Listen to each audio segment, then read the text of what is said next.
মিয়ামোতো মুসাশি রচিত দোক্কো দো ডাক, যা একাকী পথচলা বা অলনেসের পথ নামে পরিচিত, এটি 1645 সালে তাঁর মৃত্যুর এক সপ্তাহ পূর্বে রচিত একটি সংক্ষিপ্ত গ্রন্থ।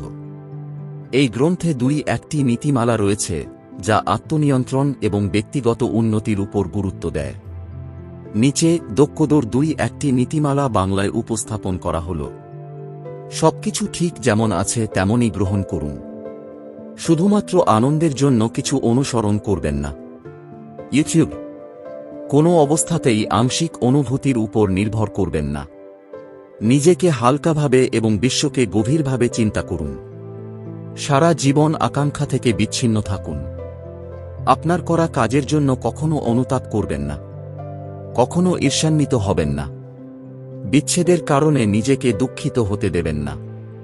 ইউটিউব অভিযোগ এবং বিরক্তি নিজের বা অন্যদের জন্য উপযুক্ত নয়।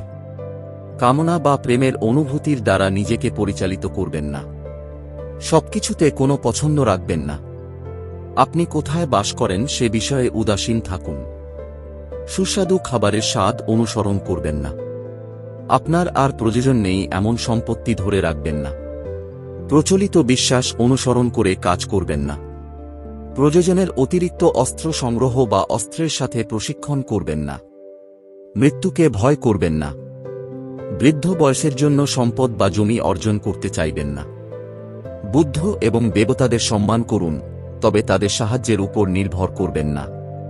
আপনার শরীর ত্যাগ করতে পারেন, কিন্তু আপনার সম্মান রক্ষা করতে হবে। কখনো পথ থেকে বিচ্যুত হবেন না। এই নীতিগুলি মুসাশির জীবনদর্শন এবং আত্মনিয়ন্ত্রণের উপর তাঁর দৃষ্টিভঙ্গি প্রতিফলিত করে। তিনি বিশ্বাস করতেন যে একজন ব্যক্তি যদি এই নীতিগুলি অনুসরণ করেন, তবে তিনি সত্যিকারের স্বাধীনতা এবং মানসিক শান্তি অর্জন করতে সক্ষম হবেন।